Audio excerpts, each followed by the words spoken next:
Hello everyone, and welcome to my General Hospital official channel. I hope everyone is having a wonderful day. Before we begin, please hit the subscribe button and give this video a thumbs up. Willow could feel her pulse hammering in her ears as she stood alone in the dim corner of the Metro Court, gripping the edge of the marble table until her knuckles went white. Every sound, the clatter of dishes, the low murmur of conversations, the faint hum of elevator doors, felt sharper, louder, too close. She had spent weeks convincing herself she could outrun what she'd done, bury it so deeply that even she could pretend it never happened. But the truth had a way of rising always, and tonight it felt like the weight of it sat squarely on her chest, threatening to crush her. She whispered to herself, "It's over. It has to be over," though she knew deep down that nothing about this nightmare was over. Not when the man she loved was caught between life and death. Not when the secret she carried was lethal, and hers alone. Michael rushed into the lobby, out of breath, his brows pulled tightly together. "Willow! Thank God I found you." She turned, startled, forcing her breathing to steady. "Michael, what's wrong? Did something happen at the hospital?" Michael grabbed her arms gently, searching her face for any sign that she already knew the news he was bringing. "It's Chase," he said, voice strained. His blood pressure crashed. "They don't know why." Willow felt her stomach plummet as if the floor disappeared. She whispered, barely audible, "It's happening already." Michael blinked. "What? Willow, what did you say?" She shook her head quickly, brushing past him and moving toward the exit. "Take me to him. Now." The elevator ride to the ICU felt endless. Michael kept staring at her, confused by her pale face and trembling hands.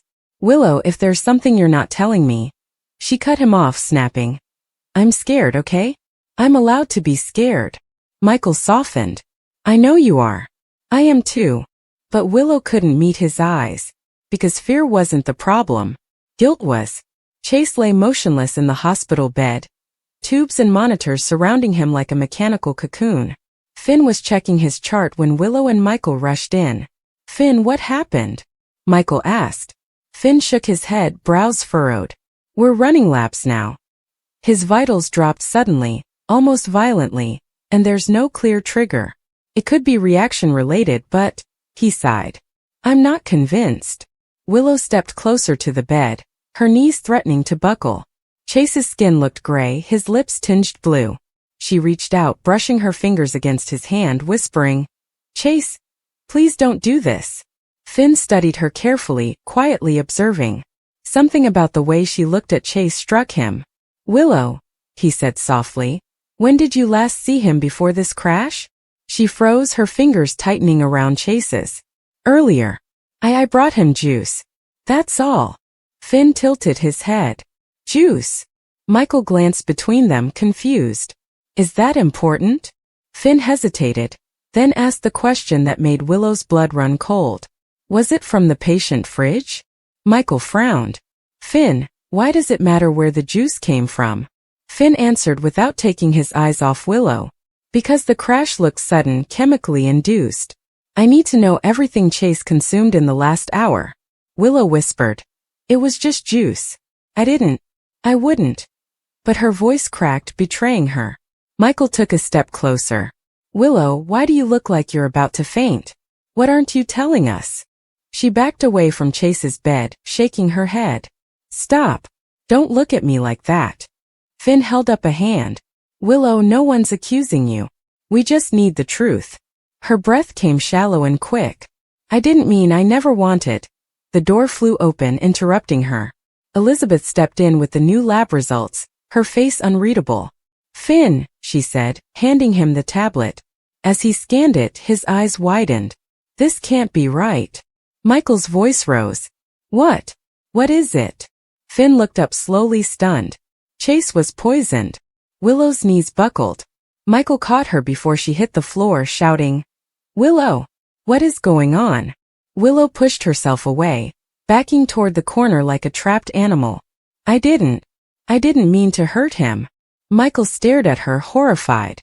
"Willow, what did you do?" Her tears spilled over as she pressed a shaking hand to her mouth. "I thought it would just make him drowsy. I swear, Michael. I just wanted him to rest. I didn't know he'd react like this." I never wanted him to die. Finn took a step forward. You gave him something. What was it? Willow sobbed. A pill. A sedative. Something to calm him down. He was pushing too hard, trying to get better too fast. I thought if he rested, his body would heal. I made a terrible mistake. Michael looked gutted. Willow, poisoning someone isn't a mistake. It's a choice. She shook her head violently. No. I didn't know it would mix with his other meds. I didn't know it was dangerous. I swear to you. Finn exchanged a look with Elizabeth. We need to call the authorities, he said. Michael grabbed his arm. Finn, wait. This is Willow. She wouldn't intentionally hurt Chase. Finn replied. Intent doesn't change what happened. As Elizabeth stepped out to notify hospital security, Willow clutched her stomach, tears streaming down her face. Michael, please believe me. His voice trembled. Willow. I don't even know what to think right now. But Willow wasn't listening anymore. Her gaze had drifted to Chase, lying pale and still, and the guilt overwhelmed her like a tidal wave. Within minutes, Jordan arrived with 2 officers, her expression grim. Willow, Tate, I need to ask you some questions. Willow nodded weakly. I won't lie. I gave him the pill. But I swear to you, I didn't know it would hurt him. Jordan looked at Finn. Will he survive? Finn sighed heavily. I don't know. It's too early to tell. Jordan turned back to Willow. Until we know more, you're being detained for questioning. Michael stepped forward. Jordan, please. This is all a misunderstanding. Jordan raised a hand. Michael, you don't get to interfere. She administered a harmful substance. That's a crime. Willow felt her world collapsing as the officers gently but firmly took her by the arms. Michael, she whispered. Please help me. Michael reached for her, but Jordan blocked him. Let the system do its job. Willow's voice cracked. The system doesn't know everything. But no one listened. Hours later, inside the interrogation room, Willow sat across from Jordan, pale and exhausted. Her hands trembled in her lap. I already told you everything, she said. Jordan leaned forward. You admitted you gave Chase a sedative. You admitted you didn't inform his doctors. That constitutes criminal negligence. Willow shook her head. But I didn't poison him. Jordan exhaled slowly. The lab results say otherwise. The pill was mixed with an agent that doesn't appear in any sedative sold legally. Willow blinked, confused. What? No. That can't be. I got it from. She froze. Jordan narrowed her eyes. From where, Willow? She swallowed hard. I can't say. Jordan raised a brow. If you're protecting someone, this could get much worse for you. Willow whispered. It's already worse than I can handle. Just as Jordan opened her mouth to continue, the door burst open. Diane Miller strode in, her voice sharp. Interrogation is over. My client isn't saying another word. Jordan sighed. Diane, this is a serious situation. Diane replied. And you've already gotten plenty from her without counsel present. We're done. Willow looked at Diane with a mixture of relief and despair. They think I tried to kill him, she whispered. Diane placed a comforting hand on her shoulder. Then we'll prove you didn't.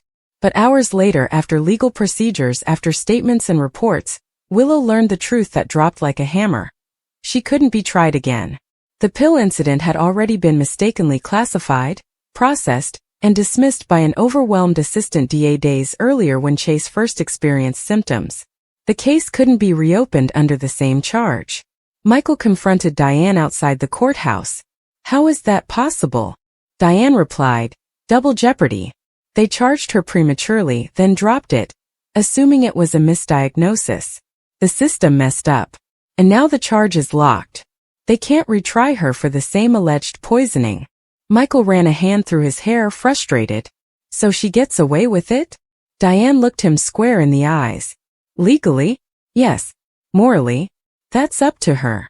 Willow sat alone on a bench outside General Hospital, staring at her hands. Michael approached slowly. Chase woke up, he said softly. Willow gasped, standing. Is he okay? Michael hesitated. He asked for you. She swallowed nervously. Does he know? Michael nodded. Finn told him everything. Willow closed her eyes. I deserve whatever he wants to say. Inside Chase's room, the atmosphere was heavy. Chase looked at her with tired, sad eyes. Willow, he said weakly. She approached the bed, tears in her eyes. Chase, I'm so sorry. He shook his head slightly. Why? Why would you do that? Willow's voice trembled. I thought I was helping you. I thought if you rested you'd get better. I didn't know the pill was tainted. I swear I didn't. Chase studied her face, then whispered. Intent doesn't erase what happened. She sobbed. I know. I'll carry this forever. Chase looked away, tears in his own eyes. I don't know if I can forgive you. Willow nodded, her heart breaking. I don't expect you to. Outside, Michael waited. When she stepped into the hallway, he asked, How did it go? Willow wiped her eyes. As well as it could have. Michael hesitated, then asked, Do you think you can live with this? Knowing the law can't touch you but the guilt will. Willow looked down, her voice barely a whisper. I don't have a choice. As she walked away, the weight of her actions following her like a shadow, it became clear.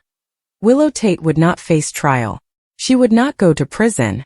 The law couldn't punish her. But her conscience could. And in Port Charles, that was often the harsher sentence.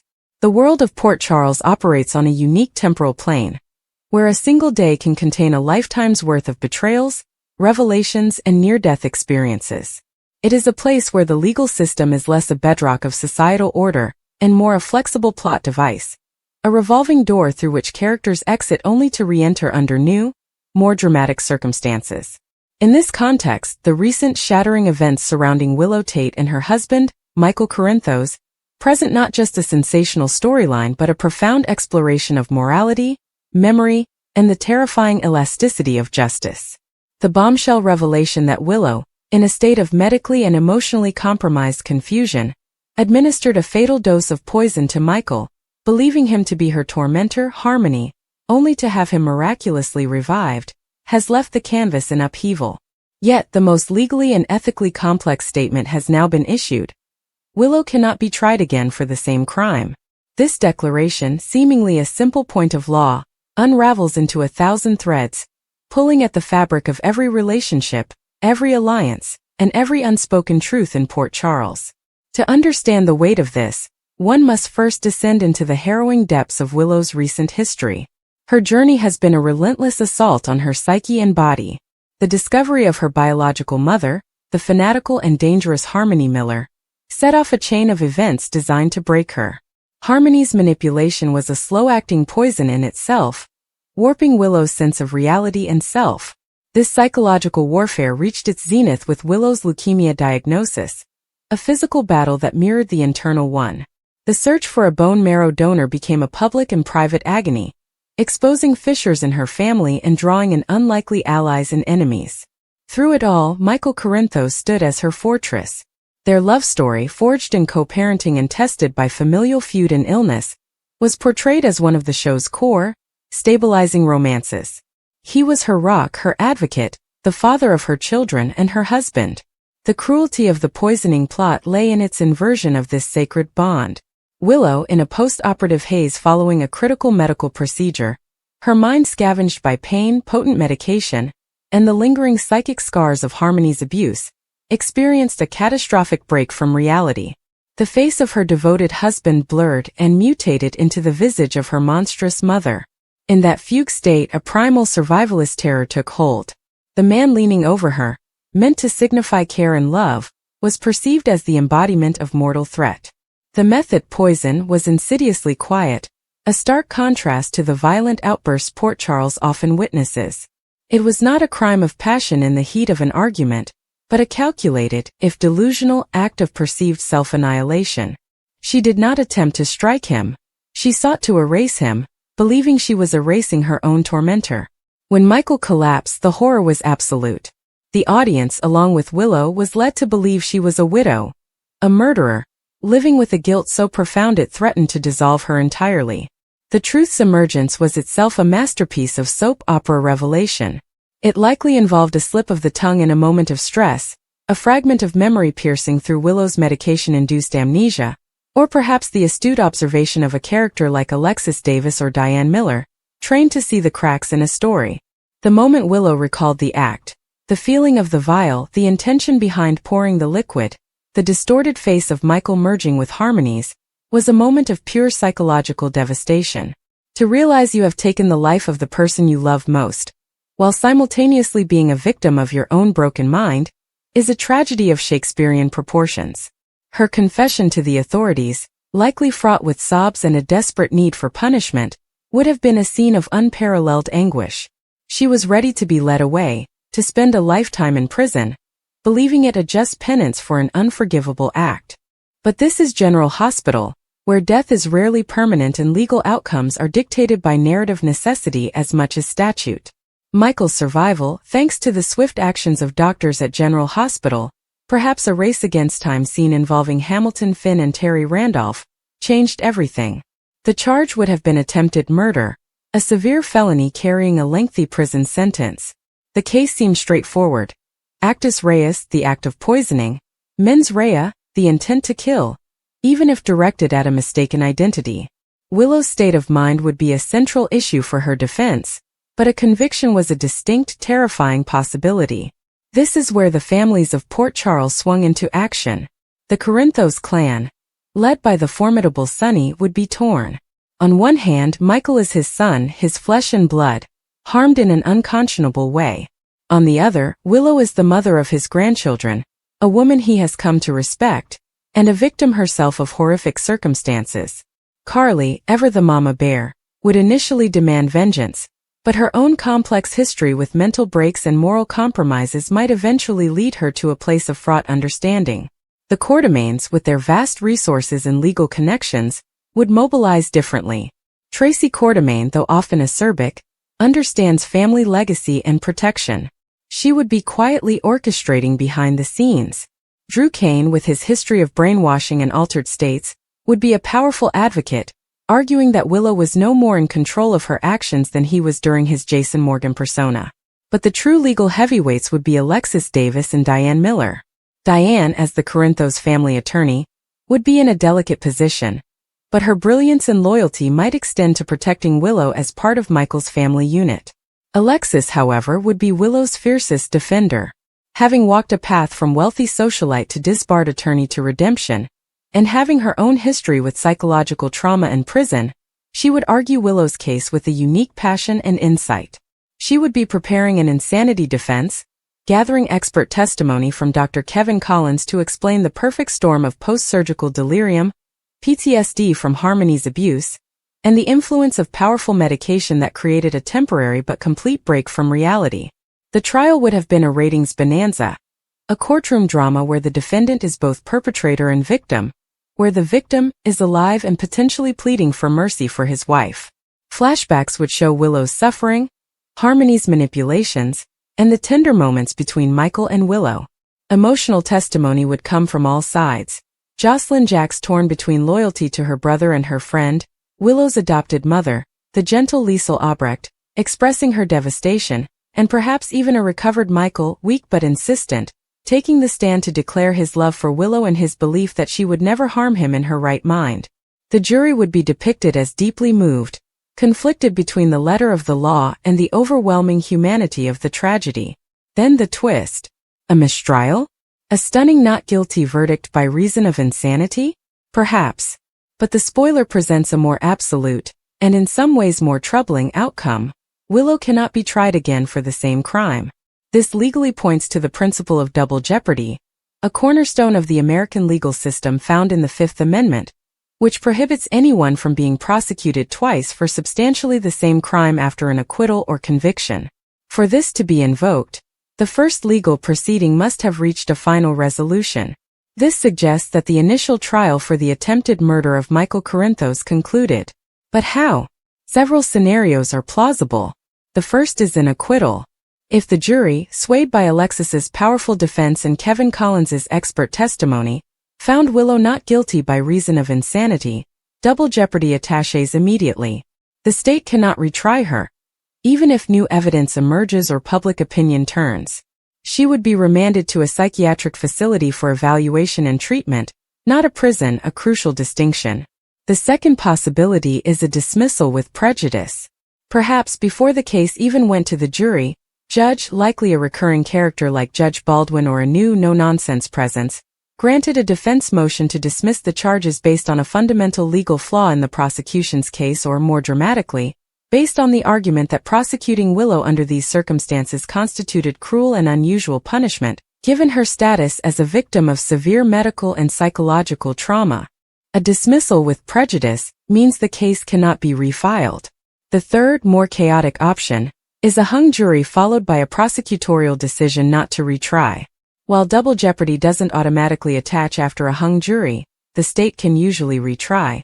If the district attorney, perhaps a newly ambitious, scandal-averse character, looks at the divided jury, the sympathetic defendant, the vocal and powerful families involved, and the revived victim refusing to cooperate, they might publicly decline to pursue a second trial, declaring that justice in this unique case is not served by further prosecution. This would be a de facto, if not strictly legal, invocation of double jeopardy's spirit. The fallout from this declaration is where the next 4,000 words of story truly live. The legal absolution is not a moral or emotional one. Willow may be free from prison bars, but she is now imprisoned by a new set of chains. The knowledge of her actions, the scrutiny of the town, and the terrifying fragility of her own mind. Her journey becomes one of profound atonement. How does one forgive oneself for such an act? She may voluntarily check herself into a psychiatric facility, not because the court ordered it, but because she is terrified of her own brain. Every moment of confusion, every headache, every bad dream could spark a panic that she is losing herself again. Her relationship with her children, Wiley and baby Amelia, becomes fraught with a terrible anxiety. Could she, in a moment of confusion, perceive them as a threat? Motherhood, once her anchor, is now a landscape of potential danger. She might initially refuse to be alone with them, requiring constant supervision, a heartbreaking sacrifice driven by a love so fierce, it prioritizes their safety over her own proximity. Michael's recovery is both physical and marital. His love for Willow is undeniable, but trust is not a switch that can be flipped back on. The man who was her protector must now, on some subconscious level, protect himself from her. There will be moments of flinching, of insomnia, of staring at a glass of water she hands him with a microsecond of hesitation. Their love story is no longer a fairy tale, but a gritty reconstruction project. Intimacy will be hard-won, possibly through couples therapy with Kevin Collins, where they must dissect the trauma with surgical precision. Michael will also face external pressure. Members of the Corinthos organization, those with less nuanced views than Sunny, might see Willow as a liability, a weak link, or even a would-be assassin who got off on a technicality. Michael may have to defend his wife to his own allies, further straining his loyalties. The town's reaction will split along familiar lines. Many, particularly those in the Quartermain orbit and friends like Sasha Gilmore and Chase, will rally around Willow, advocating for her healing. Others will see her as a dangerous person who escaped justice. Nina Reeves, given her own volatile history with Willow and the Corinthos family, could become a vocal critic, using the incident to subtly undermine Willow's stability and position, perhaps whispering to others about the danger she poses. This could reignite the long-simmering feud between Nina and the Corinthos/Quartermain alliance with renewed, more toxic vigor. Journalists like Selena Wu's associates or even a returning Damian Spinelli digging for a story could hound Willow, questioning the validity of her defense and painting her as a privileged woman who used her trauma as a get-out-of-jail-free card. The thematic ripples of this storyline extend far beyond the central couple. It forces a community-wide examination of mental health, culpability, and the nature of evil. Is an act committed in a dissociative state truly a reflection of the person? It draws direct parallels to other stories on the canvas. Jason Morgan's various brainwashed incarnations, Drew's forced persona, even Sunny's bipolar episodes where he acted out of character. It asks the question, where does the self reside and how easily can it be hijacked? The case also exposes the porous boundaries of the Port Charles legal system, where wealth, family name, and emotional narrative can shape outcomes as much as evidence. It would provide ample material for characters like Jordan Ashford, as police commissioner, to grapple with the frustration of a legally correct, but emotionally unsatisfying conclusion, and for the district attorney to face public backlash. Furthermore, the double Jeopardy ruling slams the door on a traditional legal narrative, forcing the drama into more complex psychological and relational territory.